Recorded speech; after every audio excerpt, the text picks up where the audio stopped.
Okay, doing another short walk today, another Glenbranter walk, and again it's another loop. So as before, just park in the car park, the forestry car park at Glenbranter. So where we're going to go this time, we follow this track, goes left, go over the bridge, by the farmhouse, we go along the pasture to the far side of that hill, and then we go up, there's a track that goes up the far side of that hill, and it comes out at a T-junction at the top of Loch Eck. If you go left, that takes you down the West Loch Eck shoreline, but we're going to go right, which basically goes round the back of that hill and then down onto the Glenshellish track. And I've done a number of videos for Glenshellish before, and then we'll just come back down the Glenshellish track, which comes down to the track beside the farmhouse, and then back to the car park. I don't know how long it will take in terms of miles. I think it's probably a couple of miles, but as usual I'll put the track screenshot at the end of the video, so we'll know for definite at the end.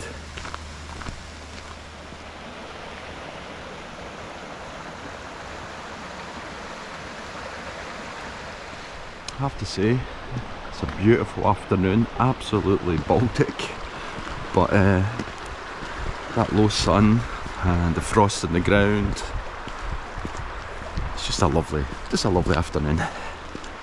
Fresh, I think it's the word. Okay, this is a point where you diverge. If you go right up there, that takes you up to the waterfall walk, which again I've done a video of before, but we want to go left over this bridge. And then once we go over the bridge, again the track splits, you can go right up to Glenshellish, but we're going to go left to go down towards Loch Eck. That's the lovely farmhouse. So we just basically keep walking this track. It's a straight track, you know, there's no divergences off it until you eventually get up to the T-junction where it joins the West Loch Eck track. So I probably won't be doing a lot of wittering on in this bit of the walk because it's pretty straightforward.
Okay, a wee bit of a drama. I was flying my drone just to get some views of the hills, the forest, oh, the scenery, the beautiful scenery, and made the rookie error of not keeping an eye on my transmission signal strength. So plus I had the drone in sports mode, so before I knew it, it kind of flown behind a hill and blocked the transmission.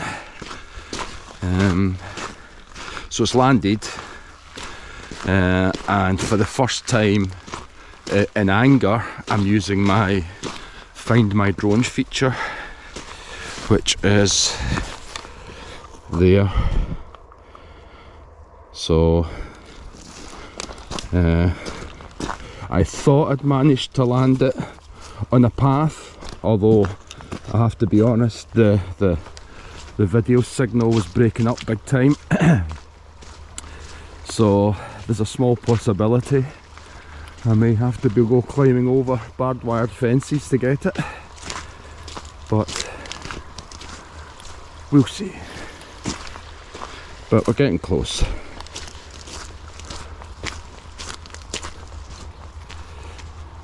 Fingers crossed.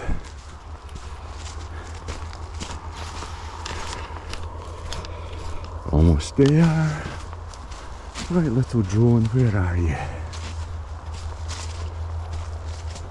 Oh, there we go. Yeah, and you've also got this feature here where you can get it to start flashing and beeping. So if it was in a bush, let's see if I can get it. I'm wearing my gloves.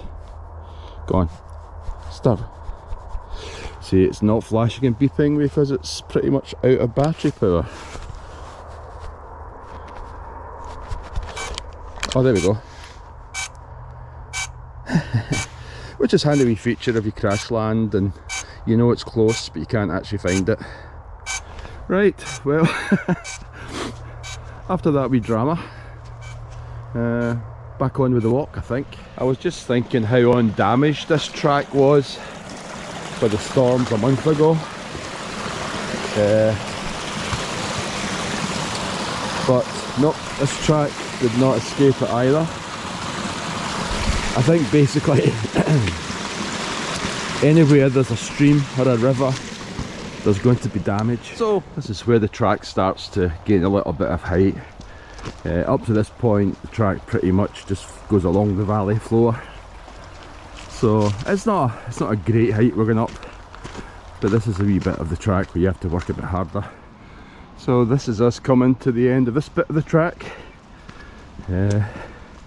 Like I said before, you're really not gaining a lot of height, not at this point.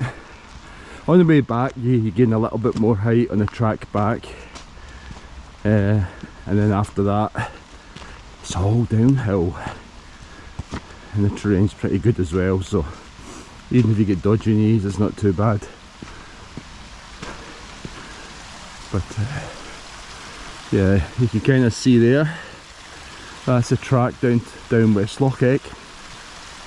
That track will eventually take you to Benmore Gardens, but won't at the moment because you get a really big landslide about halfway down, which I tried to get through not so long ago, and it was just too difficult. You'd have to climb up the hill into the forest, dragging your bike all the way to get round it. Now I do know a couple of guys that did that, but they had race bikes, so they were really light.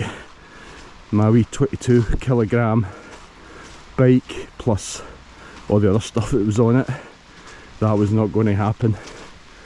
But here we go, this is the West Loch Eck track. So I'm going to stay here for a bit, have my lunch, but that's the track we'll be taking to go back, going up on the left. Like I say, if you want to go to Benmore during the summer and you get plenty of time to walk, this is a track for you.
had my late lunch, very late. So time to start wandering back. So like I said earlier, that's the track we come up, and this is the track we're taking back. With all the drone flying and stuff like this, I've taken a lot longer over this walk than I thought I would. So again, I think I'll probably be finishing it in the dark. But because I'm on foot and I've got torches with me, it's not a big deal. If it was on the bike, then yeah, I suppose it depends what was happening with landslides and stuff like this. But on foot, finishing in the dark isn't a biggie. Just a quick aside, in one of my earlier videos, I was out on my bike and went up West Loch Eck till I got to a point where there was a little side track that went off up into the hills, which I went up, and it came to a T-junction, and I took the left turn, and then that effectively took me back to Bernice, which is, you know, via a track that's above the main track. But if he had gone right instead of left, this is where it'd bring you down here. So in effect, you know, you can go from Glenbranter, you could actually go up that track, and it goes along the side of the hill, and then you can either drop down onto West Loch Eck on the other side of the landslide, or you can keep going and take you down to Bernice, which then would take you again back down to the main West Loch Eck track. Okay, I'm definitely glad I didn't bring my bike. The results of yet another landslide this time. How many trees? At least a couple. I think I could get round this, but I reckon if I had my bike, no chance. Oh jeez. Okay, I'm gonna, this mud is really soft. I'm gonna have to concentrate on this to get round. Right, yeah, looks like I'm gonna have to turn back, I think.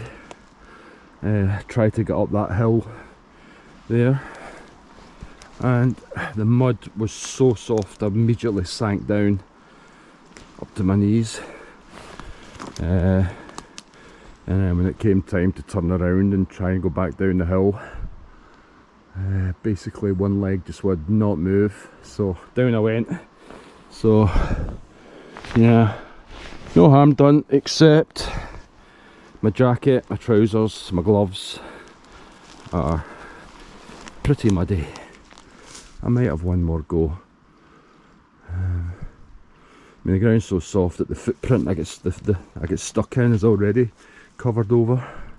Right, I'll have one more go, and then I'll have no, if I can't do it this time, I'll have no choice but to go back. I feel as if I'm pretty committed now. Going back, I think now would be tricky. I'm trying to decide between going through there, just trying to decide how stable the ground looks, or alternatively use the tree to pull myself up there and then go along the top and down, because that's the track just over there. I mean, that looks to be potentially the easiest way, but I'm a bit worried. I'm a bit worried about that bit down there.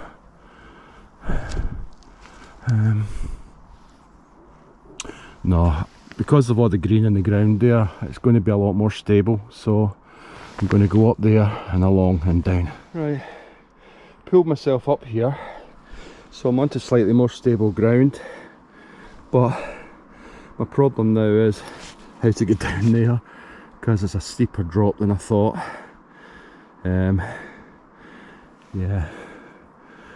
Yeah, this is turning out to be a lot harder than it should be.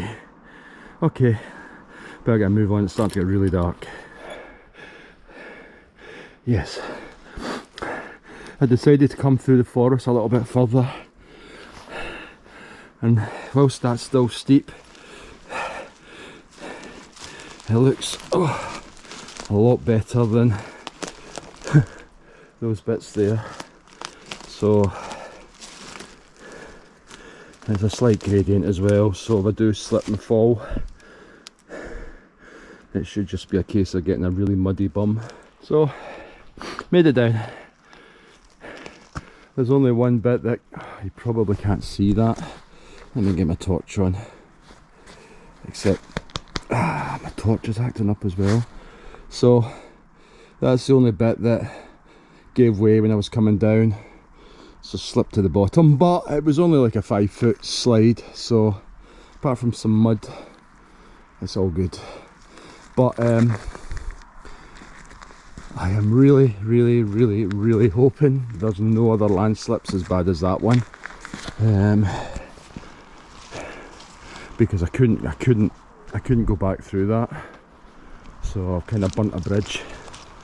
So we just have to hope it's a clear road back. I should have been back at the car by now, but it's good exercise, isn't it? Just keep our fingers crossed the track's clear or clearish. Otherwise, plan B is to go down through that forest, because I know the track that I come up is about 150 metres below there. So that's my plan B, but I'd rather not use it. I'm taking this as good sign. Sawdust, cut trees on both sides of the track, which means someone's been up here clearing the track to this point. Obviously they've not done the big landslide, I'm presuming, because that's a lot of earth as well as trees. But right, I've got my fingers crossed as I say this. The fact that someone's been up here, probably in a vehicle, because a lot of the wood's been taken away, so someone's been up here cutting the trees, carting the stuff away. I'm going to take that as a sign that the track is clear all the way back, or clearish.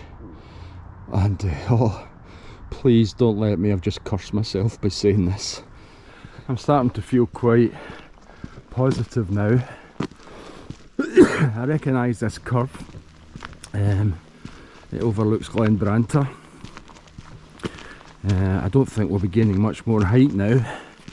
I think after this we'll be losing height, which means that even if there is another landslide, every metre that I drop is a metre less that I have to climb through the forest.